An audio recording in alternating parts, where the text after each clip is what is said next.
Y en este año, a la Feria del Libro, es el penúltimo día de la Feria del Libro.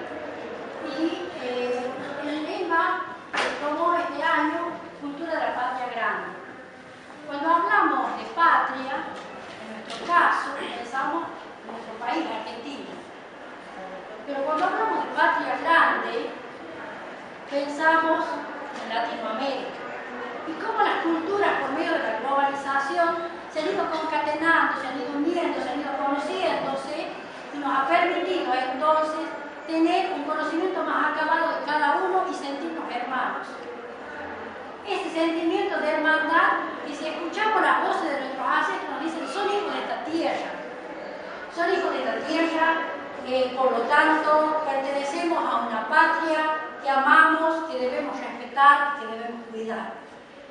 También es importante señalar el hecho de los próceres nuestros, que en un momento tan crítico de nuestra vida, de la vida histórica de nuestra patria, como San Martín, Bolívar, Artigas, que hicieron y lograron que seamos libres. Y aún más hoy, en donde Latinoamérica somos una sola hermandad, hace que al unísono nos puedan escuchar en distintas instituciones o congresos internacionales. Esta conferencia, estuve pensando cuál sería la más apropiada para mí, desde mi punto de vista. Y para mí es el ciudadano en el mundo actual, en el mundo globalizado. Soy una simple observadora de la sociedad. Soy una simple observadora de las personas y creo firmemente que debemos hacer cambios que nos permitan ser mejores. Esta sociedad actual que nos olvidamos un poco de la solidaridad, nos olvidamos del otro y somos uno solo. Entonces eso tenemos que, creo yo que hace al hecho de ser ciudadano del mundo, ciudadano de la Argentina, ciudadanos de los jóvenes. Y vamos a ver un poco de definiciones conceptuales que nos permitan ir al meollo, ir a lo que quiero lograr, quiero que hagamos cambios, todos, empezando por mí y luego ustedes, hacer cambios. Hay diferencia entre sociedad y Estado. La sociedad es el conjunto de individuos que comparten fines, conductas y culturas y que se relacionan interactuando entre sí dentro de un territorio determinado. Mientras que el Estado es una organización jurídica, política y social, en donde están las instituciones, en donde van a ejercer el gobierno. Y ahí, viendo esto del gobierno y cómo las leyes van hacia la población, investigando, fui a Max Weber, en donde decía del monopolio de la violencia legítima. Y ahí habla de un opresor y de un oprimido, en donde las leyes que hace cada uno de los gobiernos a lo largo de la historia favorecen en algunos casos o perjudican quizá a aquel otro que no está inserto en la sociedad, aquel otro que por ciertas razones no tiene un trabajo fijo, aquel otro que vive en la pobreza extrema, aquel otro que es analfabeto, aquel otro que no ha tenido la posibilidad de educarse. Entonces provoca en ese individuo rechazo. ¿Y cómo se hace? ¿Cómo se subleva? Con la violencia. Y para Weber es una violencia legítima, porque todos nosotros necesitamos tener a cubierto nuestras necesidades básicas. Comer, vestir, alimentar, tener un trabajo, tener una casa. Básico para la vida. Y también yéndonos tan lejos a Max Weber, también podemos ver en Paulo Freire, pedagogo, filósofo brasileño, que hablaba de la pedagogía del oprimido y hablaba de la bancarización o de la educación bancarizada o bancaria, en donde dice que el docente está en una determinada posición de dominación hacia el estudiante, hacia el alumno. ¿Y de qué manera no tenemos que tomar eso, sino tratar como docentes de llegar al alumno mediante el diálogo y ser acompañantes en su aprendizaje. Ser aquel que custodia el aprendizaje, pero no ser el que reprime, no ser el que impone. Y aquí hablamos de los elementos del Estado: población, territorio delimitado, órganos de gobierno, leyes, soberanía. Y ahí tenemos en la soberanía, vamos a verlo en dos dimensiones. Una interna, que es el poder de aplicar las leyes y las decisiones políticas en un territorio. Por eso es tan importante la soberanía. Por eso es tan importante que no sintamos que nos deban invadir, porque estamos perdiendo soberanía. Y externa, cuando se convoca a los ciudadanos en caso de problemas de ataque exterior en defensa del territorio, en defensa de nuestra patria. Lo que nosotros, yo, profesor, quiero pedirles, yo, individuo, quiero pedirles, yo, ciudadano, quiero pedirles, que seamos todos ciudadanos en acción, que no miremos para otro lado. Somos responsables, somos capaces, nos consideramos buenos, entonces no podemos mirar para otro lado. Tenemos que ser ciudadanos en acción. ¿Y qué es la ciudadanía?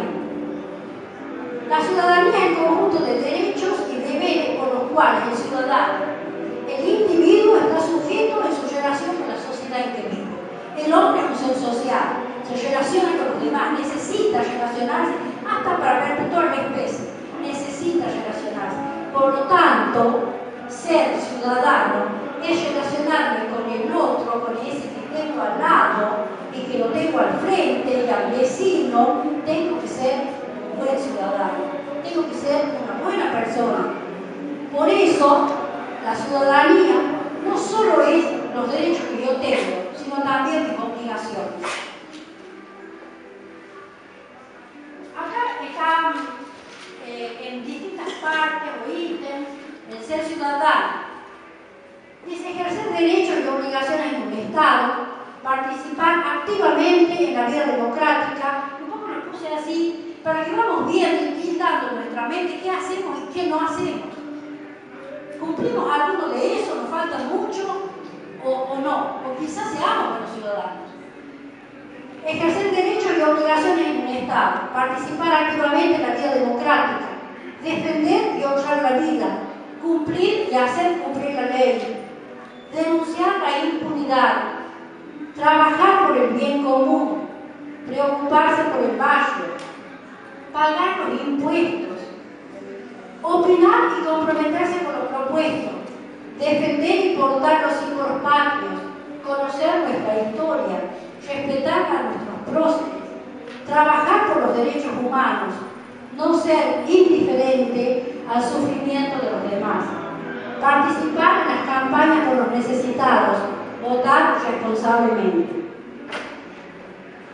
Y lo que procuramos nosotros con todos esos ítems que están detallados: la conectividad social, ser un ciudadano relacionado con el propósito del bien común, un desarrollo económico y social, combatir la violencia y la armonía con el medio ambiente. Hay algo básico: salen a la plaza, toman una gaseosa y tienen un cesto al lado y lo dejan en el banco. Si nosotros en ese ejemplo chiquitito no lo hacemos, entonces es el momento. Tenemos que tomar conciencia. Las sociedades y los ciudadanos que vienen mirándonos, porque nosotros para poder enseñar o para poder ser algo necesitamos que nuestros chicos vean ejemplos. No valen las palabras. Si yo tiro la basura y veo a mi hijo que me ve, ¿qué estoy enseñando? Que no me importa el otro. Entonces, es el momento de tomar conciencia. Todos somos uno. Esa es una comunidad. Y todos, como somos uno, tenemos que pretender lograr el bien común. Y la nacionalidad, el tener la nacionalidad, que es el estado que pertenece a una persona que ha nacido en una nación determinada o ha sido naturalizada. Es también la condición y carácter peculiar de los pueblos y ciudadanos de la nación. La nacionalidad es aquella que en el artículo 15 de la Convención de Derechos Humanos dice que toda persona tiene derecho a tener una ciudadanía, a mantener su ciudadanía y a no verse privado arbitrariamente de su nacionalidad, y tiene que tener el derecho de poder cambiar, de poder optar. Y la nacionalidad es, en definitiva, la máxima expresión jurídica. Es de la integración de una persona en una comunidad. Es algo más que la autorización de residencia y trabajo. Por eso vemos, por ejemplo, en las películas cómo se lucha para ser ciudadanos de Estados Unidos. Ustedes habrán visto que después de que estudian y que están y logran entrar y les hacen una reunión y todos cantan el himno y todo de Estados Unidos con una solemnidad, ¿por qué no lo hacemos nosotros con nuestro himno? ¿Por qué no respetamos nuestros símbolos? Entonces, esa nacionalidad que tienen muchos países y que hasta dan la vida por su país, nosotros, ciudadanos de la calle, ciudadanos de a pie, ciudadanos comunes como somos, ¿por qué no respetar? Entonces, muchas veces yo he visto que se canta el himno o no se canta, o se hace la. ¿Por qué? Si es la canción que nos identifica, si es la bandera que portamos, si es la nacionalidad que tenemos. ¿Por qué? Y tenemos los sistemas de nacionalidad. Jus sanguinis, derecho de sangre para los europeos. Es decir, por ejemplo, un nieto de español que nace en Argentina puede pedir la ciudadanía española, porque el derecho para lograr la ciudadanía, la nacionalidad, es el derecho de sangre. El jus soli es el derecho de suelo. En Argentina, en cambio, pensamos, porque la ley dice que el que nace en el territorio es ciudadano argentino. El que nace.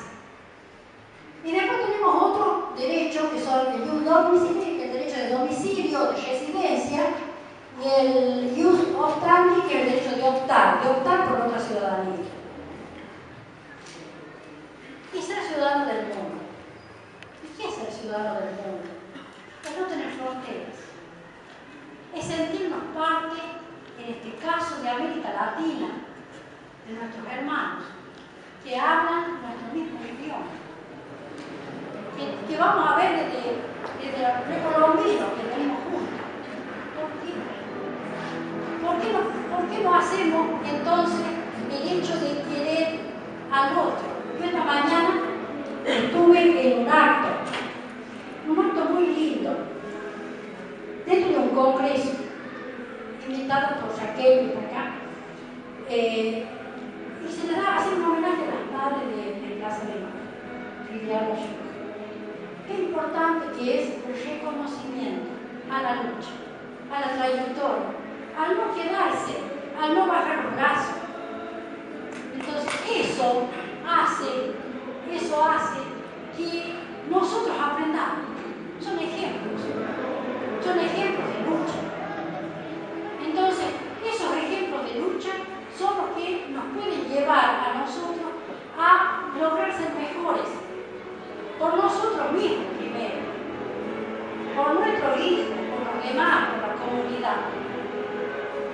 Este ciudadano del mundo que trasciende la división geopolítica es sentirse que sos parte de.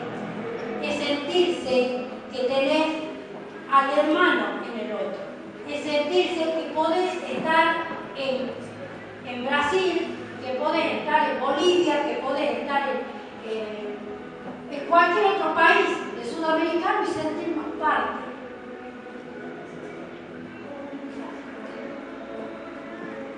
Sentimos que somos soberanos. Como somos soberanos, y tenemos la dicha de no estar en guerra. Y tenemos la dicha de que nos levantamos cada día y sabemos que estamos en paz. Imagínense qué cosa más dichosa. Cuando uno ve la franja de Gaza, las bombas, los niños muertos, las mujeres, los hombres, qué dolor tan grande. Y por ahí digo, mejor si que tome un té, pero qué bueno que no haya guerra, qué bueno que estemos en paz. Y aquellos que no tienen nacionalidad se llaman apátridas. Hay una convención del año 1954 en donde se intentó delinear algunos de los, como para cubrir derechos de la patria, aquellos que no tienen patria. ¿Por qué? Porque quizá los padres o en zonas muy alejadas, personas, por ejemplo, de África, que no han anotado a sus hijos en la patria, o bien son aquellos refugiados de guerra.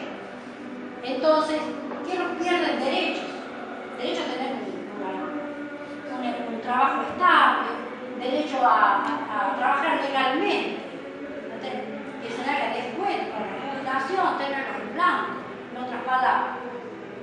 Eso. No puede tener pasaporte, acceder a la educación porque es un NN.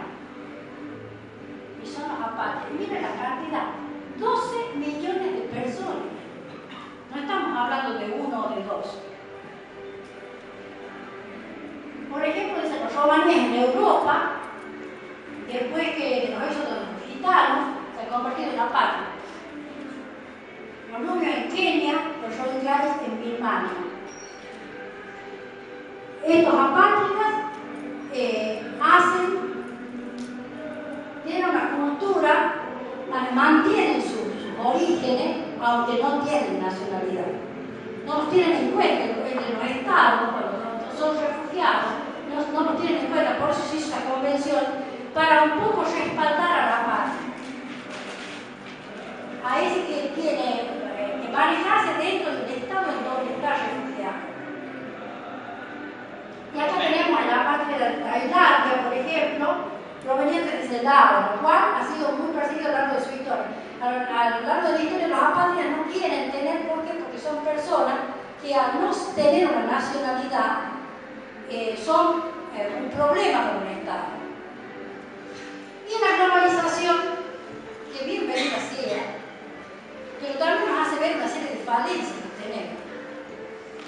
En la globalización, en donde vemos la producción, las comunicaciones, el libre mercado, la oferta y la demanda, lo tecnológico, los descubrimientos, los nuevos remedios, el hecho de poder hacer trasplantes, un sinnúmero de cosas que nos trae la globalización. ¿Por qué? Porque a lo largo del tiempo y en todos los países se hace investigación.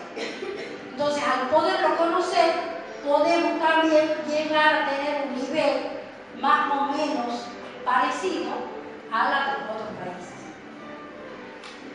Y la globalización es ser ciudadano de un mundo globalizado. Es que ya eres parte o miembro de la población activa, que día con día vive gracias a todo tipo de intercambios entre los países que conforman nuestro planeta. Nosotros acá tenemos el Mercosur, en donde hacemos tantos intercambios. Esto hace que lo que tenga un país lo pueda vender y pueda tener crédito. ¿Para qué? Para tener una serie de las políticas de Estado, por ejemplo, todos los planes sociales, también tener la educación, tener la salud, que es gratuita. Y este es un ejemplo, miren que es un chiste lo que está ahí, pero es cruel. Dice, en la globalización neoliberal, ¿qué papel juegan los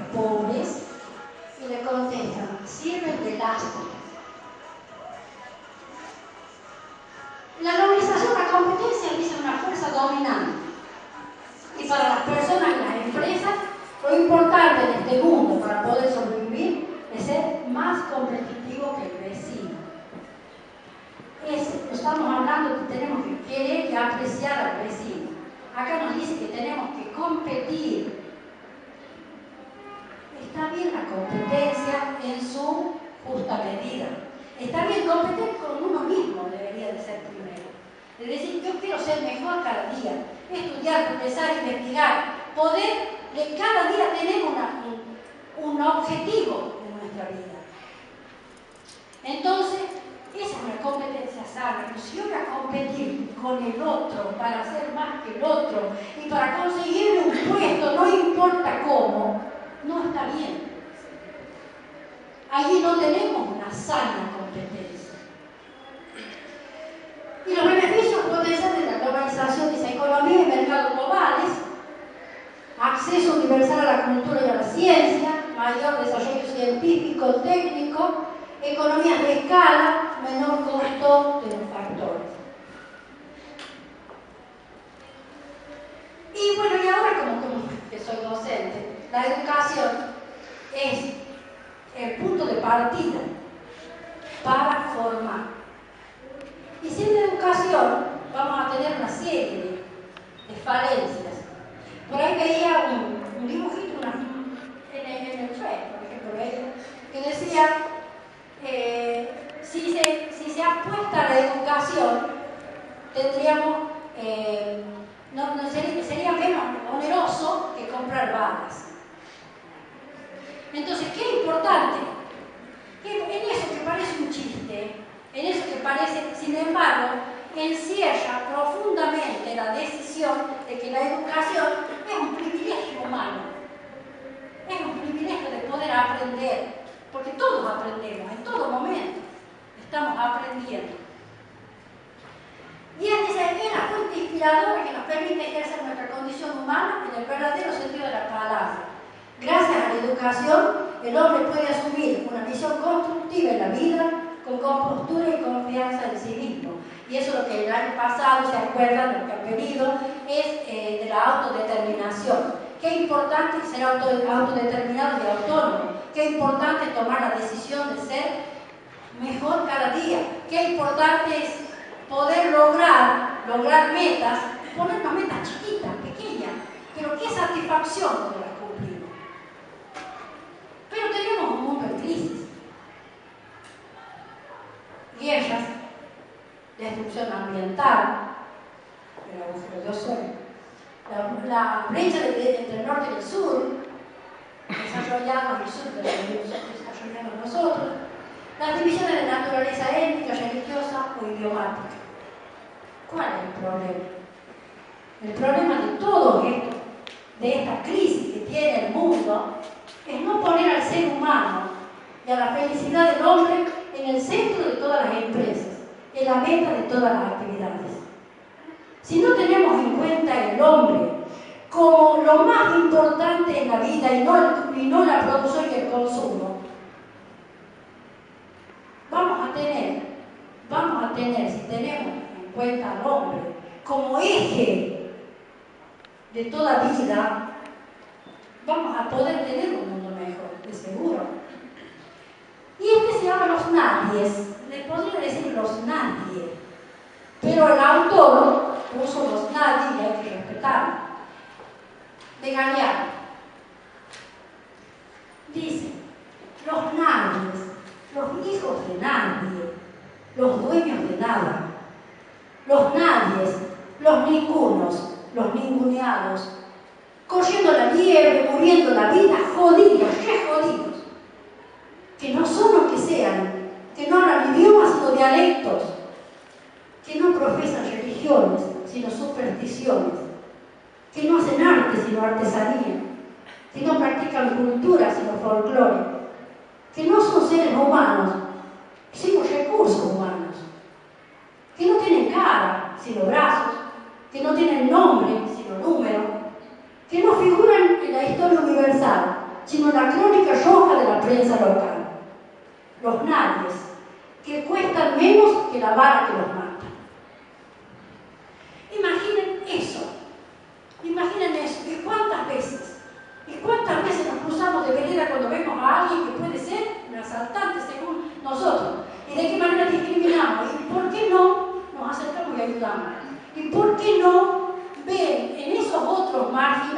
benévolos, como nosotros lo queramos llamar, esas otras personas que no tienen la suerte de ustedes de haber nacido en un hogar en que les han dado educación, en que lo han criado, en que les han dado la posibilidad de ser mejores.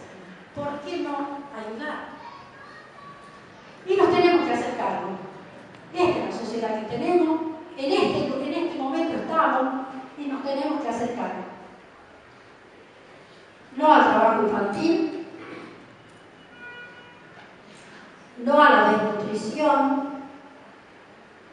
la pobreza, la marginalidad, y una de cada 6 personas analfabetas, la mendicidad. Y vamos a alegrarnos un poquito, tenemos que tener fe, porque sin fe no se puede. Si no creemos que podemos hacer cambios, no lo vamos a hacer. Es lo mismo cuando empezamos a dejar pasar el tiempo, después lo hacemos. El después no existe, es ahora, es el ahora que sirve. Si yo veo a alguien solo, esto es de la escritura budista, ¿no?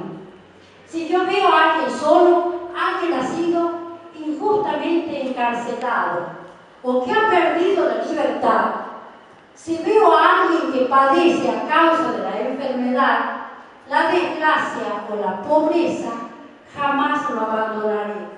En cambio, le brindaré alivio espiritual y material. Miren qué distinto, que toman, qué visión distinta. Nosotros vamos a ocupar un expresidiario, nosotros los vamos a ayudar. Qué distinta es la visión. ¿Por qué? Porque privilegia a la persona. Lo primero es la persona. El lograr una educación para la paz que enseña a los jóvenes la crueldad y la insensatez de la guerra. Que seamos, nosotros digamos no a la guerra.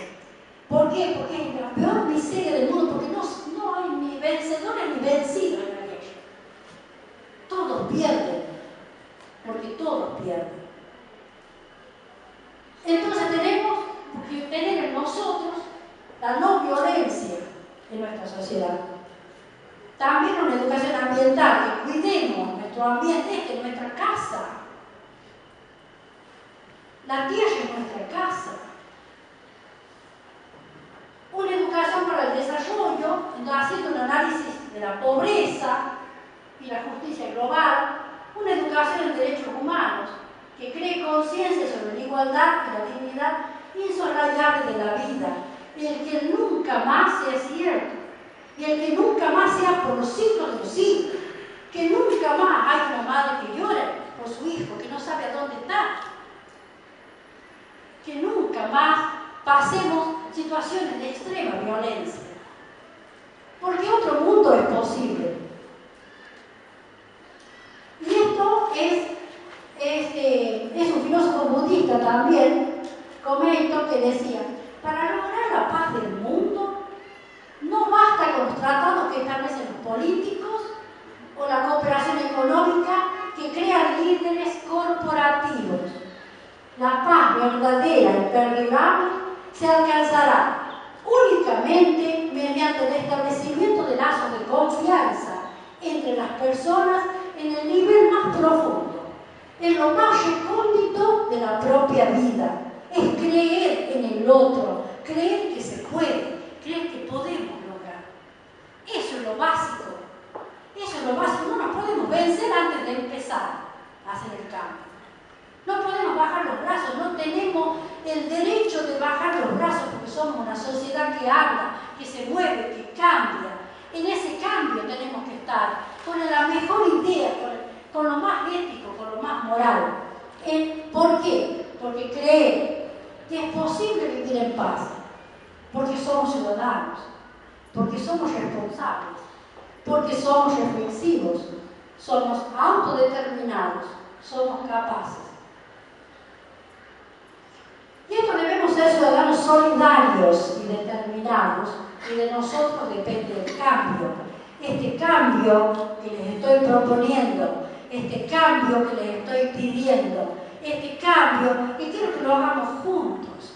Que cada vez que veamos a alguien que necesita ayuda estemos y no miremos para otro lado. Ese es el cambio que les pido, porque de la única manera es hacernos responsables de nosotros mismos y de nuestras acciones. Y cuando llegue el fin de nuestros días, ¿qué mejor que tener una conciencia en paz? ¿Qué mejor que sentir que hemos hecho todo lo mejor posible? ¿Qué mejor que eso? ¿Qué mejor que decir, bueno, en paz, tengo mi conciencia tranquila? A eso tenemos que llegar.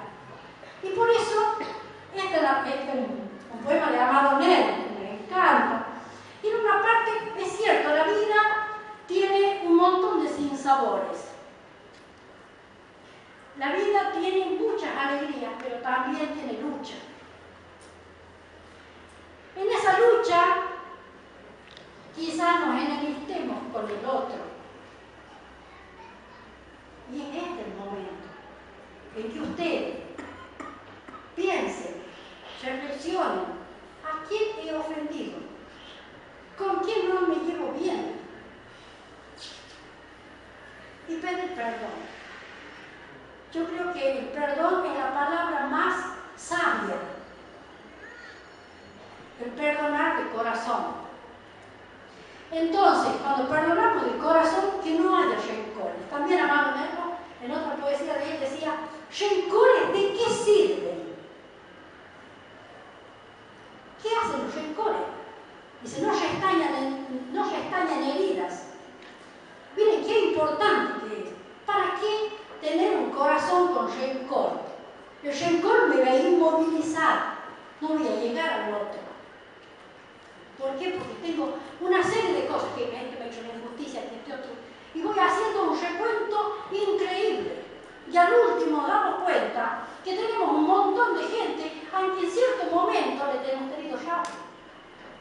¿Y por qué no hacer el cambio? Y poder decir, estamos en paz.